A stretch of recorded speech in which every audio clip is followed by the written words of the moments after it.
Sud Radio, l'heure libre, 10h-11h. Bonjour à tous, bienvenue dans l'heure libre. Une heure d'analyse, de décryptage et de révélation sur l'actualité. Un nouveau rendez-vous hebdomadaire sur Sud Radio. Alors au sommaire aujourd'hui, Israël, Hamas dans les coulisses du conflit.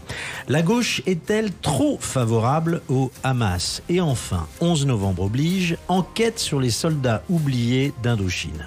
On est ensemble avec Jean-Marie Bordry. Bonjour Stéphane. Bonjour Jean-Marie. Mais pas seulement, j'allais dire. Nous accueillons dans cette première partie d'émission Noémie Alouya, qui est chef du service étranger de Factuel.media. Vous rentrez juste d'Israël. Bonjour Noémie, merci d'être là avec nous. Et deuxième invité, il est écrivain, conférencier à l'école de guerre et à l'Institut de défense nationale, Antoine Assaf. Bonjour. Bonjour Stéphane. Je rappelle que vous connaissez parfaitement la région dont on va parler, le Liban comme Israël. Vous êtes né au Liban. Vous avez été aussi prisonnier, retenu en otage entre le 11 septembre 1983 et le 12 octobre 1984, c'est-à-dire un peu plus d'un an. Et évidemment, ça forge un caractère et une connaissance. Cette semaine, Factuel publiait une enquête sur le Hezbollah, cette milice financée par l'Iran, dont le monde redoute qu'elle rentre en guerre contre Israël, qui évidemment changerait un peu la donne. Son chef charismatique, Nasrallah, a parlé et on l'a entendu déverser sa haine contre Israël, c'est une chose, mais il n'a pas annoncé son entrée en guerre. Est-ce que c'est un discours important, Noémie Alouya, ou est-ce qu'il peut encore changer d'avis? Vous savez, j'ai écouté l'entretien de Gassam Salamé la semaine dernière d'ailleurs, et il disait bien c'est en fait dans les jeux d'enfants qu'il y a des déclarations de guerre. Ça n'existe plus aujourd'hui, on glisse dans la guerre. On ne déclare pas une guerre, on glisse doucement, doucement. Donc plus que son discours, il faut se fier à ce que fait le Hezbollah sur le terrain, aux actions militaires de part et d'autre de la frontière entre Israël et le Liban. Et si on regarde les actions qui sont extrêmement importantes, eh bien on voit qu'il y a depuis le 7 octobre, depuis le début du conflit avec le Hamas, il y a, on appelle ça des escarmouches, on appelle ça des provocations auxquelles l'armée israélienne répond. Il y a tous les jours des tirs de mortier, des missiles anti-chars, des roquettes, des drones kamikazes qui ciblent des positions de l'armée israélienne. Il y a des actions militaires qui sont menées au quotidien, qui sont parfois d'ailleurs revendiquées par le Hezbollah, qui sont parfois revendiquées par des factions palestiniennes qui opèrent depuis le sud Liban, comme le djihad islamique ou le Hamas au Liban, mais bien sûr qui n'opèrent pas seuls, parce que sans l'aval du Hezbollah, on ne peut pas travailler entre guillemets sur le sud Liban. Et donc, si vous voulez, il y a des actions militaires qui sont menées déjà et qui continuent d'exister. Il y a des morts de part et d'autre de la frontière, des morts du Hezbollah. Il y a eu un mort civil il y a quelques jours. On en parle quand même assez peu. On en parle pas assez peu, c'est vrai. Alors, parce que ce conflit est tellement complexe et c'est tellement géopolitique qu'on a tendance à simplement regarder ce qui se passe à Gaza. Or, c'est un conflit objectivement déjà multifront, même s'il reste relativement sectorisé. Pour que les auditeurs aient une bonne connaissance des choses, il faut se pencher sur ce que représente le Hezbollah. Et Hassan Nasrallah disait lui-même, nous disposons de 100 000 combattants entraînés et armés de missiles balistiques. L'organisation pro-iranienne aurait ainsi plus de 150 000 obus de toute portée et de plusieurs modèles. Les Katyusha qui vont à 40 km, donc de courte portée, mais aussi des Elzal 1 et 2 et des Fateh 110. Bon, bref, je ne vais pas vous rentrer dans des détails techniques barbants. Antoine Assaf, c'est une force importante. Plus qu'importante, c'est-à-dire le Hezbollah, il faut suivre sa naissance. Il est né dans une résistance au début de 80 contre l'armée du Tsahal à Beyrouth, 80 jours de siège, et Sharon disait mais contre qui je me bats?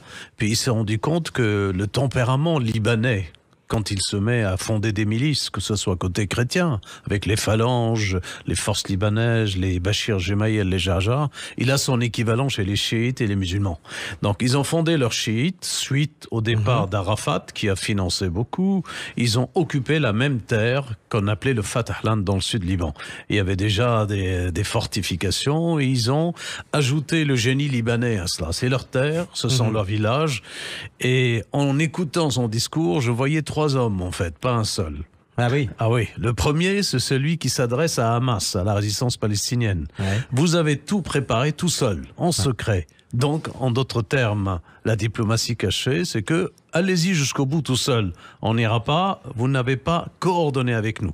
Et c'était un discours tenu pour les Iraniens aussi, pour leur dire, voilà. Deuxième chose, c'est que j'ai j'ai vaincu Israël, soi-disant en 2006, il appelle ça la victoire divine, en face d'un général qui porte un joli nom pour moi. J'étais dans le général Adam, qui a dit à Israël, j'ai 8000 hommes en face d'une milice qui n'est pas une milice. C'est une armée de Pasdaran formée, courageux, on lui a pas pardonné ce mot, donnez-moi 100 000 hommes de Tsahal et je vaincrai le... On lui a pas donné ça à l'époque, mais aujourd'hui, il y a 100 000 hommes en face de 33 villages du Sud-Liban. Et ça, c'est la deuxième chose, c'est qu'aujourd'hui, Israël a ce qu'il faut pour détruire le Hezbollah. Mais en face, la force de Hezbollah, c'est que si vous la calculez en termes de missiles sur Israël, c'est dans l'ordre de 4 000 à 5 000 missiles par jour, qui toucheraient Tel Aviv, Haïfa, les ports, 4 à 5 000, Ben Gurion. Plus que le Hamas, en quelque sorte. Et le général qui a suivi Adam, il dit, nous allons perdre peut-être 10 000 hommes, les Galiléens seront évacués, les colonies, mais nous allons finir par vaincre et détruire même Israël comme forme politique au Liban. Et donc, beaucoup de Libanais l'attendent d'ailleurs. Donc on peut penser que le Hezbollah n'a peut-être pas la capacité de vaincre Israël, qui est une puissance militaire incomparable, mais en revanche de frapper très durement Israël. Et de donner vraiment le choc nécessaire à la population d'Israël. Or, ce que j'ai vu, l'appel aux réservistes qui sont arrivés d'Amérique, Liban, d'Amérique du Sud, est tel que je crains pour Nasrallah aujourd'hui que l'armée d'Israël a de nouveau son nouveau baptême de feu et une nouvelle armée semblable à 48 est en train de naître parce qu'ils veulent pas que les Israéliens soient massacrés dans les kibboutz et qu'il y ait le fantôme d'Auschwitz qui revienne. Ce qui nous amène à cette question malgré tout, après tout ce qu'on vient de dire, ça signifie que le Hezbollah était même pas à 5 à 10% de sa capacité de nuisance contre Israël. Ah oui, totalement. Pourquoi ? C'est-à-dire que le Hezbollah n'est pas une milice. Le Hezbollah est une armée redoutable, extrêmement puissante, armée financée par l'Iran. Si vous voulez, c'est peut-être la seule armée vraiment puissante qui peut s'opposer à l'armée israélienne dans cette région. Et qui n'est Donc, pas en guerre évidemment que ce qui se passe avec le Hamas, c'est épisodique par rapport à ce qui pourrait se passer avec le Liban si la guerre était déclarée. On partirait dans quelque chose de tout à fait différent. Alors c'est très intéressant, vous nous éclairez vraiment sur un point de l'actualité qui est mal connu justement. Il y a un autre point sur lequel je trouve on parle assez peu. Je voudrais qu'on parle ensemble de la question des otages. Israël a engagé, on l'a su, un ancien ambassadeur, Alon Rotznir, pour négocier la libération des otages. Mais je veux dire, quelle est la doctrine israélienne en matière d'otages? Est-ce qu'ils vont tout faire pour récupérer ces otages, ces 239 otages, ou est-ce qu'ils ne dévieront pas de leur chemin, quitte à perdre des compatriotes? Écoutez, ils l'expriment régulièrement, tous les jours. Ce sont deux problématiques qui sont menées parallèlement. C'est-à-dire que la question des otages, elle sera réglée par la voie diplomatique. Et on sait que l'ancien chef du Mossad a été au Qatar pour justement qu'il y ait des négociations sur cette question des otages. Mais l'armée israélienne n'est pas prête à renoncer à son action militaire contre le Hamas pour des otages. On sait qu'il y a eu des propositions qui ont tourné dans la presse, notamment dans le New York Times, dans le Guardian, pour éventuellement un cessez-le-feu en échange de quelques otages. L'armée israélienne, Benyamin Netanyahou, le premier ministre israélien, a dit « niet ». Il n'y aura pas de négociation, il n'y aura pas de cessez-le-feu. On veut les otages, mais on va s'y prendre d'une autre façon. D'accord. Donc ces otages français, est-ce qu'ils font, il y a parmi donc ces 239 otages, il y a des otages français, est-ce qu'ils font l'objet d'une négociation séparée, une négociation particulière ou pas du tout? C'est terrible, mais non, il n'y a pas de négociation particulière qui viennent de la France. Moi aussi, ça m'a beaucoup étonnée. Je me disais quand même que peut-être que la France. Alors, on se souvient du discours d'Emmanuel Macron. La France sauvera tous ses enfants. Il y a des grands discours, comme on a l'habitude en France. Il y a des grandes déclarations, mais très concrètement sur le terrain, il n'y a pas de négociation avec le Hamas ou quoi que ce soit pour récupérer les otages français. Autre question, est-ce que les ONG qui sont présentes dans la bande de Gaza, je pense par exemple au Croissant Rouge, ont tenté d'entrer en contact avec le Hamas pour s'assurer de la bonne santé de ces 10 otages? Vous savez très bien que ça fait énormément polémique parce que manifestement non. Le Croissant Rouge, qui est l'équivalent de la Croix-Rouge dans les territoires palestiniens, n'a pas fait d'efforts particuliers en ce sens-là, et ça cause d'ailleurs beaucoup de douleurs et de souffrances. Vous savez, vous avez une place qui est totalement aménagée à Tel Aviv avec les familles des otages qui se réunissent pour chanter, pour prier, pour pleurer, pour hurler, pour demander qu'on les aide, et c'est tout le sens de toute cette communication aussi autour de ces panneaux d'affichage qui sont placardés partout en France et ailleurs dans le monde. parfois réclamer et souvent arrachés d'ailleurs, comme on a pu le voir sur les réseaux sociaux. Alors, dans un instant, on va continuer à s'interroger sur la vie de ces otages et sur leur valeur marchande, et on va parler de la fortune des dirigeants du Hamas, de la corruption, revenir sur la manière dont l'aide internationale a été totalement détournée par les chefs du Hamas. À tout de suite sur Sud Radio. Sud Radio, l'heure libre, 10h-11h. De retour dans l'heure libre sur Sud Radio, une heure d'analyse, de décryptage de l'actualité. Nous sommes en compagnie de Noémie Alouya, chef du service étranger de Factuel.media, qui rentre d'Israël. Antoine Assaf est également des nôtres, conférencier, philosophe, ancien otage aussi au Liban. Et on vous retrouve sur Factuel.media, où vous tenez un blog également. Alors je le disais, la vie des otages est évidemment une des priorités pour Israël.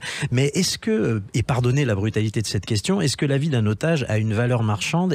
Et ça se chiffre à combien? Au temps de la guerre d'Israël, en 82, quand nous avons préparé les accords de paix du 17 mai avec Bachir Gemayel et jusqu'à son assassinat, il y avait 6000 prisonniers à Kayam, dans les prisons du Sud, pour 6 soldats.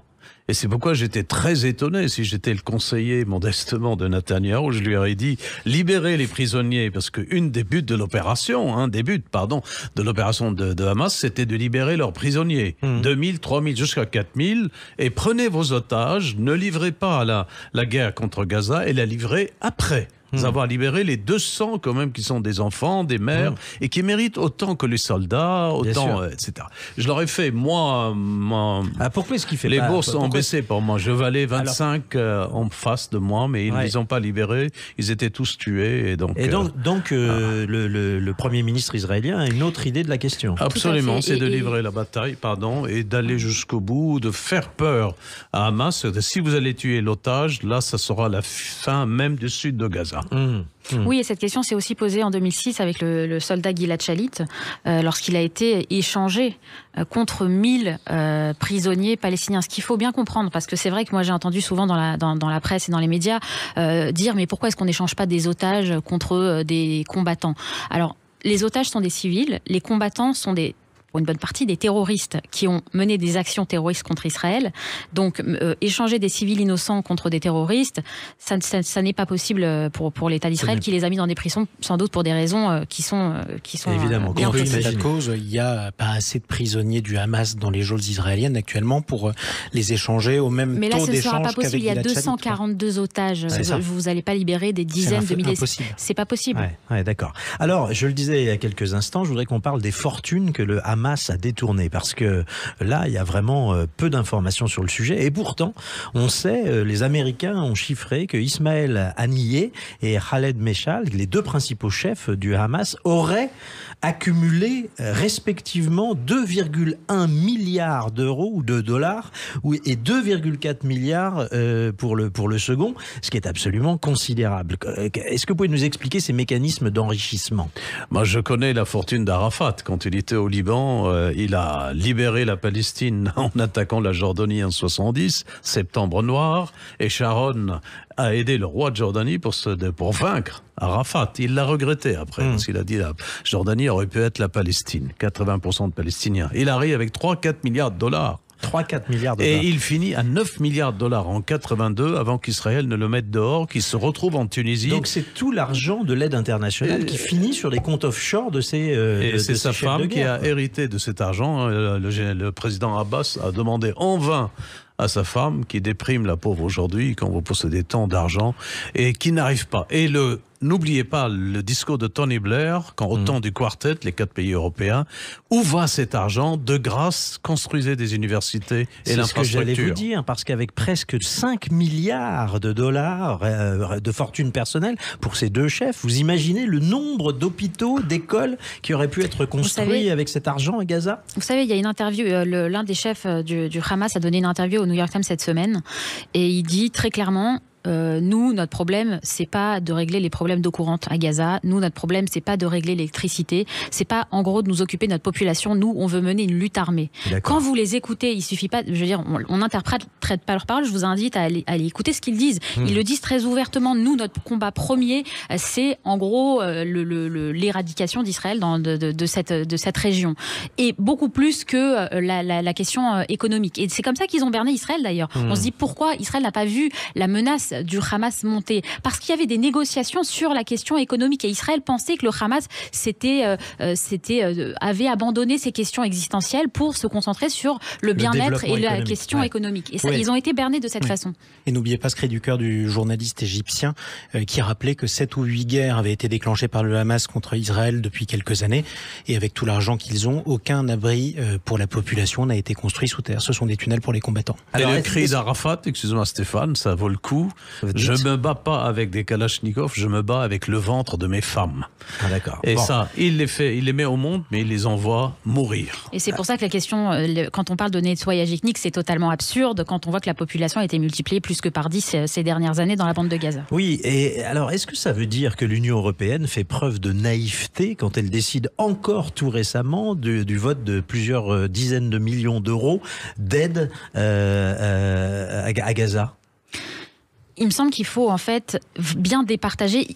L'Union européenne a été bernée. On sait qu'il y a aussi, même pareil avec l'autorité palestinienne, il verse 300 000 euros l'Union européenne par an à l'autorité palestinienne, dont une partie est reversée aussi aux familles des combattants terroristes. On avait publié une enquête là-dessus sur factuel.media. Il faut aider la population. Il faut se soucier de la question humanitaire. Le problème, c'est que ce n'est pas encadré. Mais le problème, c'est que Gaza est complètement sous la coupe du Hamas. Vous ne pouvez pas donner de l'argent à la population, vous ne pouvez pas aider la population parce que le Hamas maîtrise et verrouille tout. C'est ça le problème. Il faut effectivement faire en sorte qu'on puisse mieux diriger l'argent international pour ne pas que ça se retrouve une forme de financement du terrorisme comme ça a eu lieu. Le plus incroyable, c'est que pendant que les Palestiniens cherchent à fuir les bombes israéliennes, les leaders du Hamas, eux, se la coulent douce, pardon de la trivialité de l'expression, mais ils se la coulent douce au Qatar. Ils sont dans des hôtels où ils considèrent que l'état-major ils doivent un peu comme les grands chefs, mais être à l'abri, Napoléon sur la colline d'Austerlitz ou ailleurs.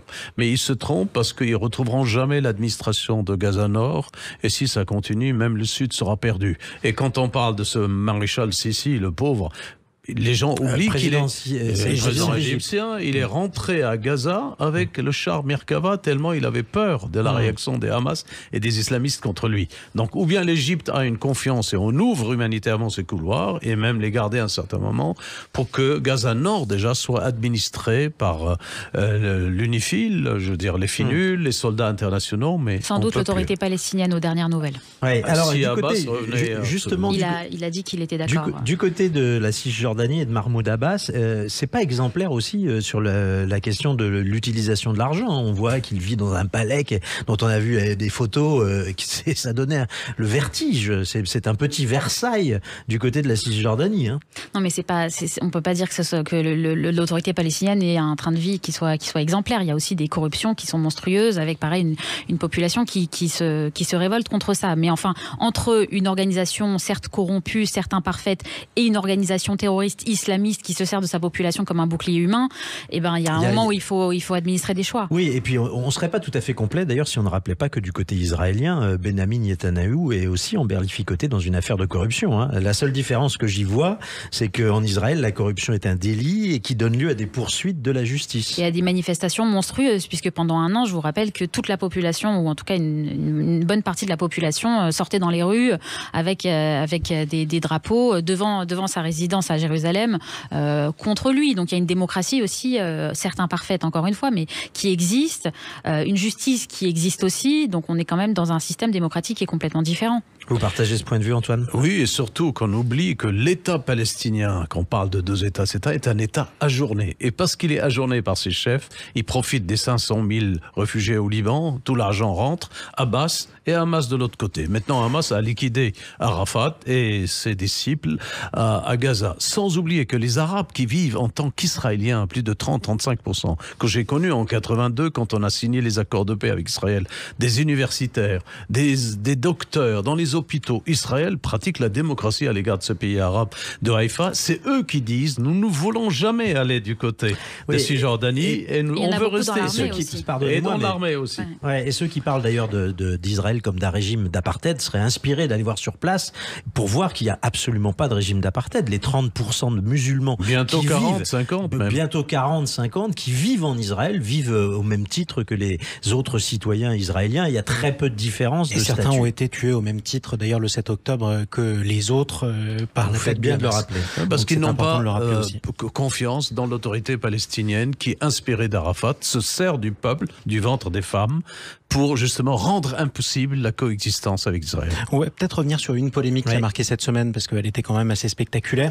C'était les accusations qui portaient contre des journalistes internationaux dans la bande de Gaza. Tout a commencé par un article de Honest Reporting qui disait, je cite, 3 journalistes indépendants qui travaillent pour des grands médias internationaux ont accompagné le Hamas le 7 octobre exactement. Ouais. Alors effectivement, les photos qu'on avait vues publiées faisaient froid dans le dos, puisqu'on était au tout début des opérations. Le ministre de la Défense, Benny Gantz, avait réagi. S'il y avait des journalistes qui étaient au courant du massacre et qui ont pris des photos quand des enfants étaient massacrés, alors ils ne sont pas différents des terroristes et ils seront sanctionnés de la même manière. Alors évidemment, ça a continué à évoluer, ça fait beaucoup de bruit. Il y a eu des médias qui ont été cités, qui ont démenti. Je parle de Reuters notamment, qui a démenti en expliquant que les photos ont été prises 2 heures après l'envoi des premières requêtes. L'Associated Press, AP, a contacté aussi les auteurs de ces allégations pour leur faire reconnaître qu'effectivement il n'y avait pas forcément de preuves sur les documents d'AP, mais j'aimerais qu'on s'attarde sur un cas. Vous avez peut-être vu cette photo d'un journaliste qui était embrassé par l'un des responsables du Hamas. Exactement. Alors, comment c'est possible ça? On profite de la présence de Noémie Alouia pour lui poser la question. Comment c'est possible que des journalistes se laissent embarquer par des cohortes du Hamas et assistent à des pogroms sans se poser la question de leur présence ici, quoi. Vous savez, nous, on a notre logiciel occidental. On a l'habitude des territoires qui sont relativement libres, démocratiques. Il faut imaginer ce que c'est que Gaza. On n'ouvre pas une caméra si on n'a pas l'autorisation du Hamas.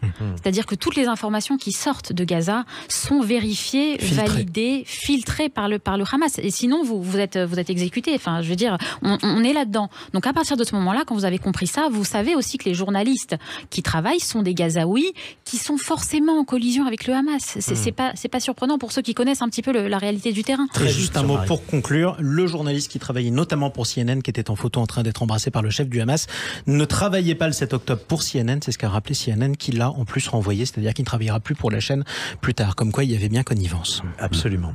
Bon, je voudrais remercier Antoine Assaf d'avoir été avec nous. Vous pouvez le retrouver sur son blog, sur factuel.media, et dire à nos auditeurs qu'ils peuvent prolonger ces enquêtes à la fois sur les réseaux sociaux Sud Radio et puis sur ce site d'investigation. Dans un instant, on va retrouver Didier Lemaire. Avec lui, on va se demander si la gauche occidentale n'est pas un peu trop tolérante avec le Hamas, justement. À tout de suite sur Sud Radio.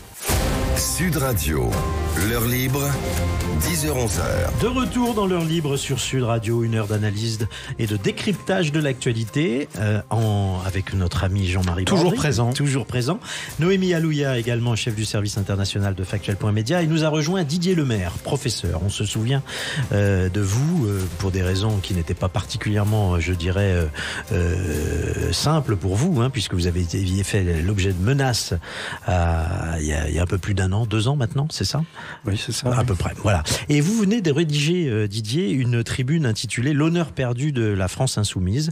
Vous avez aussi, plus récemment encore, relayé le texte d'universitaires et d'intellectuels israéliens qui expriment leur désarroi face à l'absence de condamnation de la gauche occidentale, c'est pas que la gauche française, des massacres commis par le Hamas en Israël le 7 octobre 2023.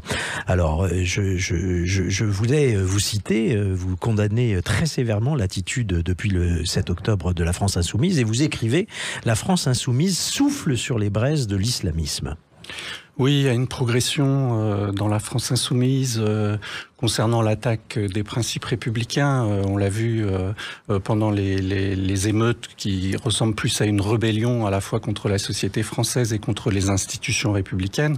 Mais là, on est passé à un cap assez vertigineux, à autre chose. Ouais. Et d'ailleurs, c'est intéressant parce que vous dites que cette stratégie, c'est loin d'être simplement un fantasme gauchiste, mais c'est inspiré de la stratégie de Lénine en 1917. Est-ce que vous pouvez nous expliquer ça? Oui, en l'absence de prolétariat, Lénine ne pouvait pas appliquer la doctrine marxiste de lutte des classes, et donc il s'est appuyé sur d'autres forces de la société russe, en particulier celle des paysans pauvres, et aussi il a exploité le ressentiment des nationalistes dans différentes régions, et il s'est appuyé dans une situation de guerre, d'instabilité, il s'est appuyé sur finalement un parti qui était minuscule, 20 000 militants, pour conquérir le pouvoir. Et cette stratégie, elle a été théorisée quelques années plus tard par Gramsci, et il se trouve que cette filiation, elle existe bien dans la France insoumise, à la fois par le trotskisme, par le léninisme et par la théorie de Gramsci. Donc on se servirait finalement de cette espèce d'accusation d'islamophobie comme d'un marchepied pour accéder au pouvoir. Oui, il s'agit de fédérer autour de la victimisation toutes les forces qui peuvent contester les principes d'autorité et pour mener à la guerre civile, à une situation de chaos. Et je pense que c'est cette situation aujourd'hui que cherche la France insoumise, et pas simplement. Pour vous, la France insoumise cherche la guerre civile? Oui, absolument. Elle cherche. Vous sautez une ou deux étapes quand même si on peut comprendre votre propos, mais pour vous, c'est une finalité. La finalité, c'est la conquête du pouvoir. Ouais. Cette conquête du pouvoir, elle ne viendra pas par les élections, parce que... Mais ils ont échoué 3 fois. Ils ont échoué 3 fois, et ça semble vraiment trop difficile. De toute façon, ça a été théorisé par Jean-Luc Mélenchon lui-même. Ouais. Il l'a dit, et récemment, on a d'ailleurs un député voudrais juste socialiste préciser que Didier Lemaire n'est pas un adhérent du Rassemblement national. Vous êtes plutôt un professeur, plutôt un homme de gauche, connu pour des positions raisonnables. Donc, ce que je veux dire, c'est que ça a beaucoup de sens, ce que vous dites. Oui, je connais aussi, j'ai lu dans ma jeunesse les ouvrages de Lénine et de Trotsky, et je les connais bien, et je vois comment aujourd'hui ils sont actualisés, ces ouvrages de stratégie politique. Alors, je voudrais qu'on parle aussi de votre deuxième tribune, et un peu plus récente. C'est un appel d'universitaires israéliens à leurs collègues et amis d'Europe et des États-Unis. Et dans ce contexte, qui peut être considéré comme celui de personnalités de gauche israélienne, finalement, ils reprochent à la gauche occidentale de ne pas assez condamner les actions du Hamas. Je voudrais lire quelques extraits, si vous m'y autorisez. À notre grand désarroi, une partie de la gauche en Europe et aux États-Unis, jusqu'à présent nos collègues, nos compagnons de lutte et souvent nos amis, ont réagi au mieux avec indifférence à ces événements horribles et sont allés jusqu'à justifier les actions du Hamas. Certains ont refusé de condamner la violence, affirmant que ce n'était pas partie prenante du conflit, ils n'avaient pas à se prononcer sur les actions des opprimés. D'autres ont volontairement minimisé les souffrances et les traumatismes résultant de l'attaque du 7 octobre. Ce n'est pas nouveau dans l'histoire de la gauche française ou occidentale. D'ailleurs, on a des théoriciens de cette lutte identitaire, finalement, comme Judith Butler, qui en 2006, dans une conférence aux États-Unis, proclame que le Hamas est un mouvement progressiste de gauche. Ce n'est pas une position nouvelle. Ce qui est nouveau, c'est de voir une grande partie de la gauche non révolutionnaire, finalement, accepter cette relativisation ou relativiser cette relativisation. Et ça, c'est un phénomène beaucoup plus grave. Le mérite de cette tribune, à mon sens, c'est de montrer que l'on peut critiquer l'État d'Israël, qu'on peut critiquer l'occupation de la Cisjordanie, qu'on peut critiquer, mettre en cause le gouvernement israélien, et néanmoins être aux côtés du peuple israélien dans ce crime. Et j'aimerais vous entendre sur ces propos qui ont été tenus sur cette même antenne de Sud Radio. Madame Obono, pour ne pas la nommer, disait que finalement le Hamas, oui, était un mouvement de résistance. Comment peut-on moralement comparer la résistance française qui, on le sait, faisait des actions de sabotage contre l'armée du Reich, avec des actions contre des civils où on s'en prend à des bébés, des personnes âgées, où on viole les femmes? On n'a jamais connu ça dans la résistance française. Les mots ont un sens. C'est à la fois une insulte à la résistance française, c'est aussi une prise de position qu'on pourrait qualifier de vichiste, finalement, parce qu'elle renvoie dos à dos les nazis et les victimes. Mais au-delà, c'est extrêmement grave parce que, encore une fois, nous avons affaire dans cette attaque à un crime contre l'humanité qui s'est fait à ciel ouvert, qui n'a pas été dissimulé et qui est programmé. C'est-à-dire que la charte du Hamas, la première comme la deuxième, est très claire sur l'objectif. Il ne s'agit pas d'une lutte décoloniale, il ne s'agit pas d'une lutte politique, il s'agit d'exterminer les Juifs en tant que Juifs. Cela étant dit, vous l'avez déjà dit, mais c'est important de le rappeler, la tendresse pour certains mouvements, d'ailleurs génocidaires, à l'étranger, ça a toujours existé en France. Rappelez-vous ceux qui faisaient des yeux de chimène au Khmer Rouge, par exemple, ça a existé en France. Mais dans l'histoire de la gauche, oui, on peut remonter à l'histoire du surréalisme même et du communisme, puisque finalement l'État totalitaire communiste, il a pratiqué un génocide contre les Ukrainiens, la famine de 1932-1933, mais aussi on peut considérer que le goulag est une forme de génocide. Il ne s'agit pas ici de viser des populations ou des nations en tant que telles, mais l'individualité en tant que telle, et donc de l'éradiquer de l'humanité. Je voudrais vous faire réagir sur la disparité de l'opinion publique. L'opinion publique américaine est encore très très solide derrière Israël. 72% des Américains estiment légitime la réponse d'Israël.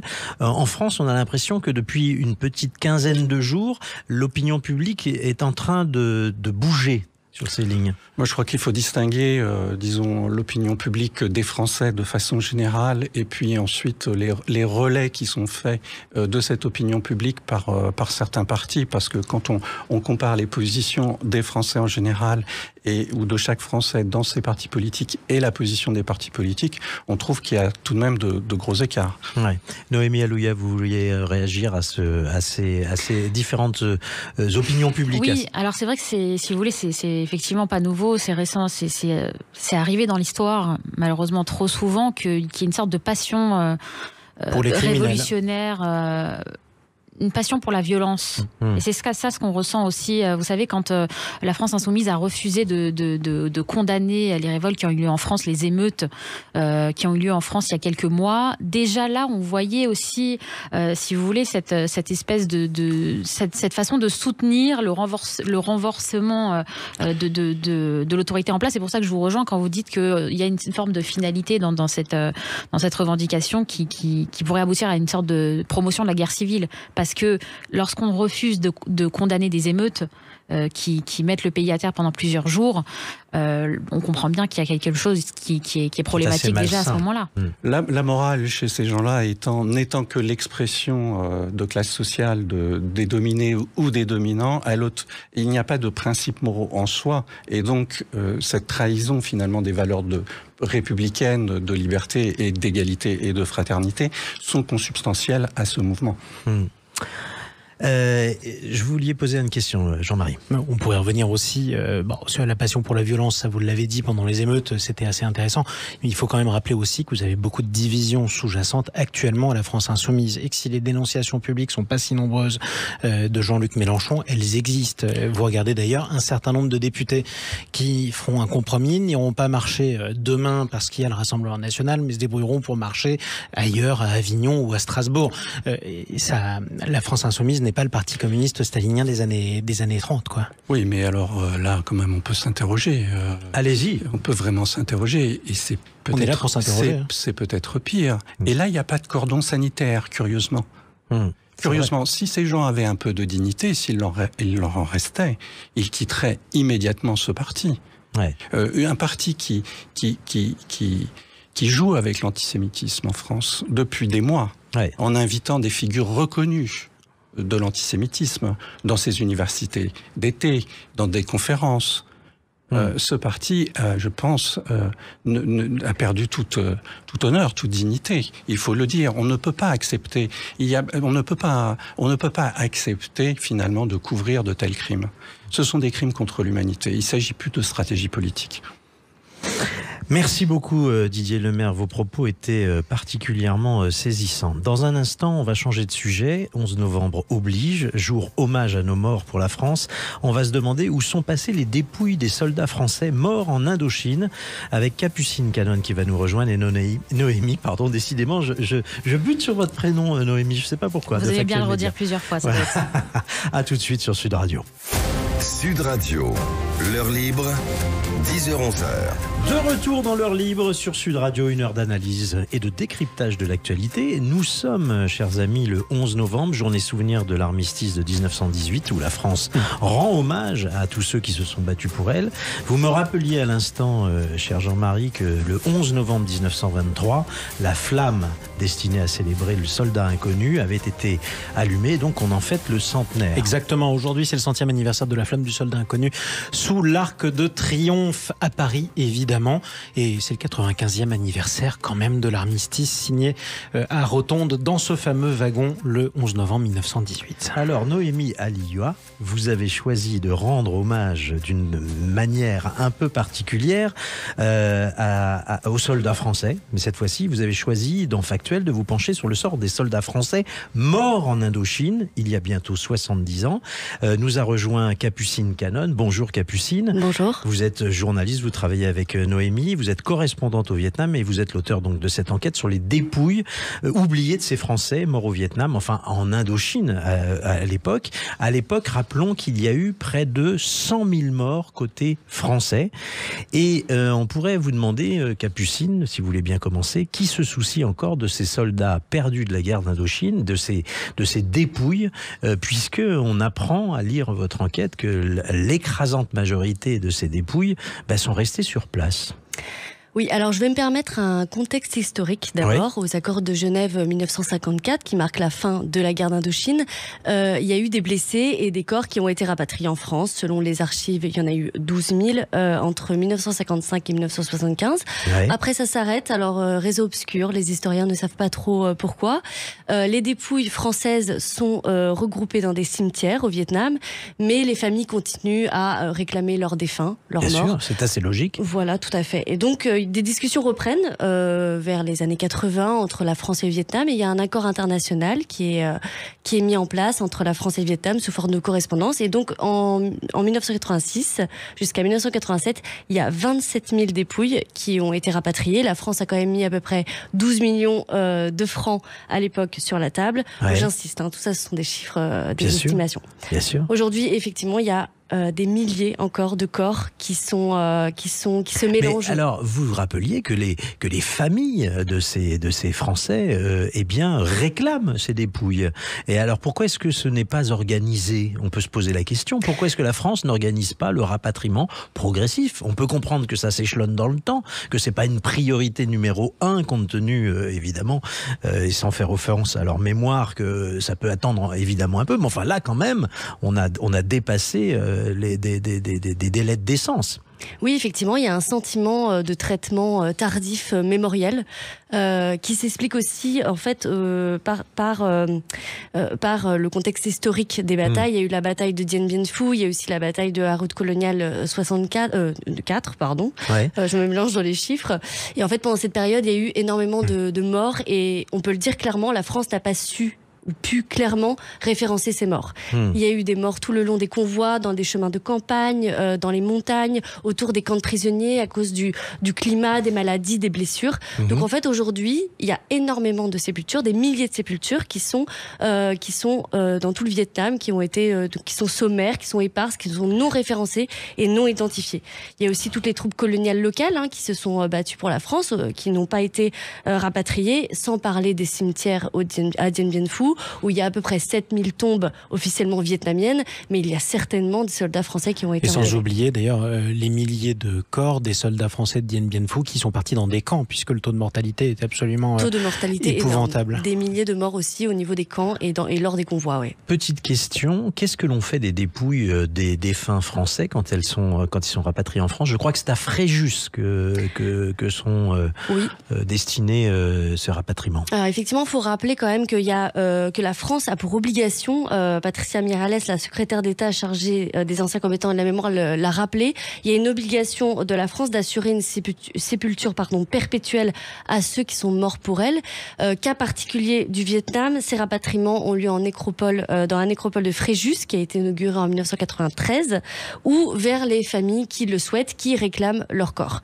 C'est vraiment une obligation. Ça fait partie de l'accord de 1986. Ouais. Alors, il y a une histoire que vous racontez, Capucine, absolument passionnante. C'est celle de la famille Dieudonné, qui n'a rien à voir avec l'humoriste Dieudonné. C'est l'histoire de Bertrand et Vincent Dieudonné, qui en 2017 pensent savoir où se trouve le corps de leur oncle, qui est le capitaine Jacques Dieudonné, qui est mort pendant la guerre d'Indochine. Et ils enquêtent pendant près de 30 ans sur le crash de cet avion. Racontez-nous la suite. C'est une histoire vraiment passionnante que Vincent Dieudonné m'a racontée, en effet. Ils ont découvert en 1994 une lettre qui expliquait où était probablement le corps de leur oncle, le capitaine donc Jacques Dieudonné, pilote d'un avion qui s'est crashé le 28 avril 1951, avec à son bord notamment un général aérien, général Hartmann. Et donc depuis, ils n'ont pas cessé, alors en parallèle de leur vie en France, bien sûr, leurs recherches. Ils sont allés au service historique de défense à Vincennes. Ils ont rencontré des anciens prisonniers français, des anciens combattants Viet Minh. Et puis ils ont fait des déplacements 2012, 2015, 2018, 2022. Ils se sont vraiment pas arrêtés. Et c'est en 2017 qu'ils décident de contacter l'ambassade de France au Vietnam, persuadés d'avoir trouvé enfin la boîte de sépulture. Donc ils sont aidés par l'ambassade dans leur démarche. C'est long, beaucoup de reports, beaucoup de négociations jusqu'au jour du 4 octobre 2023. Donc c'est tout récent, où là les pompes funèbres vietnamiennes se mettent à déterrer une boîte. Ouais. Soulagement pour Vincent et Bertrand Dieudonné qui étaient sur place après des hommages français et vietnamiens. La boîte abîmée, on espère trouver des crânes ou des outils ou des objets qui permettent d'identifier très clairement. Malheureusement, il n'y a que des fragments d'os. Voilà. Ouais. La boîte est scellée, envoyée à Paris pour identification d'ADN. Quoi qu'il arrive, Vincent Dieudonné me confiait que son enquête continuera. Son enquête continuera. Donc on n'est pas sûr que les restes retrouvés, les fragments d'os retrouvés soient ceux de leur aïeul. En tout cas, c'est... Alors, juste, j'en profite pour vous poser une question très simple. C'est est-ce que les autorités vietnamiennes sont coopératives? Parce qu'on a l'impression, à vous écouter, que finalement, c'est plutôt côté français que les choses ne sont pas accélérées, mais que les Vietnamiens, eux, ont tourné la page et facilitent, enfin, peut-être pas facilitent, mais en tout cas, n'ont pas de restrictions pour le rapatriement des corps en France. Globalement, il faut comprendre qu'il y a une politique un peu historique de la France, c'est que la France entretient quand même une relation très ancienne avec l'Indochine. Et donc les sépultures qui restent sur le sol, elles ne sont pas remises en question par l'opinion.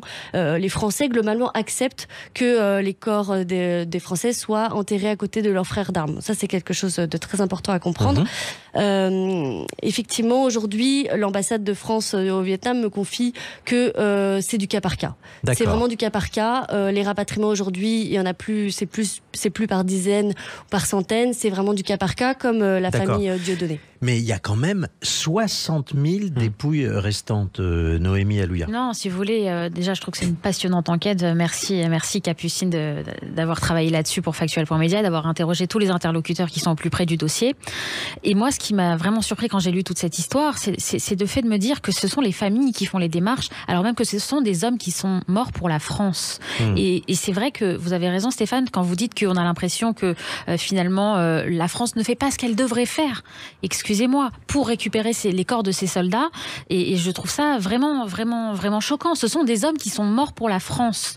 Donc, on devrait, peu importe le temps qui est passé, la France devrait mettre en œuvre tous les moyens possibles pour récupérer ces corps et pour leur offrir une sépulture digne en France. C'est la moindre des choses qu'on peut offrir à quelqu'un qui a sacrifié sa vie pour le pays. Et ça, ce n'est pas fait. Donc, bravo à cette enquête de mettre tout ça en avant. Oui, on va profiter de votre présence, Capucine, pour vous rappeler d'ailleurs que les Américains, eux, se battent vraiment pour que toutes les dépouilles rentrent aux États-Unis. Ça, c'est une comparaison qui n'est pas flatteuse pour les Français. Il y a en fait une politique de Concurrent Return, c'est l'évacuation systématique des corps des soldats. C'est comme un contrat social en fait, passé avec les militaires américains. Il y a des dizaines de millions de dollars qui sont mis sur la table, des campagnes de fouilles, ils forment les Vietnamiens à l'archéologie préventive. C'est vrai qu'aujourd'hui, ce ne sont pas des choses que la France fait, mais je tiens à préciser quand même que, effectivement, les discussions, la souveraineté vietnamienne a vraiment une place très importante dans chacune des discussions que l'ambassade a avec les autorités. Alors, autre question peut-être qui peut concerner les civils. Il y avait pas 1 million de pieds noirs en Indochine comme en Algérie. Malgré tout, il y avait des civils français qui y vivaient. Est-ce qu'eux aussi ont leurs cimetières qui sont laissés à l'abandon? Il y a eu des regroupements de militaires et de civils au même endroit, oui, tout à fait. D'accord. Bon, écoutez, merci d'avoir apporté cet éclairage en ce jour très important pour la mémoire des soldats français, en ce jour donc du centenaire de la flamme du soldat inconnu. Tiens, on peut rappeler aussi cet événement si vous nous écoutez sur Sud Radio en Ile-de-France ou vous nous écoutez sur le 99.9 FM. Vous aimez le rugby, vous avez raison, vous écoutez la radio du rugby. Il y a un match cet après-midi, 4 matchs même entre les équipes de France, de l'armée de terre et de la marine nationale au profit des blessés de guerre et du Bleuet de France. Ça se passe au stade Jean Bouin aujourd'hui, c'est cet après-midi et vous pouvez tout à fait y aller pour faire un geste pour les soldats français qui ont été blessés ou sont revenus traumatisés de leurs opérations. Voilà. Noémie Alioua, merci d'avoir été avec nous. Merci pour votre invitation, Stéphane. Merci, continuez cet excellent travail au Vietnam. On a besoin d'avoir des informations de cette partie du monde. Je vous remercie tous d'avoir été avec nous. Vous continuez évidemment à nous suivre sur les réseaux sociaux de Sud Radio, en particulier la chaîne YouTube. Absolument. Et puis, vous pouvez retrouver l'ensemble de la rédaction de Factuel.media. Tout de suite, c'est On parle auto avec Jean-Luc Moreau et Laurence Perrault. Vous aimez les voitures de collection? Ah, j'adore. Vous allez être servi. On vous emmène à Lyon avec Jean-Luc et Laurence et vous allez découvrir des voitures de collection qui sont accessibles au plus grand nombre. Ça fait rêver. Ah oui.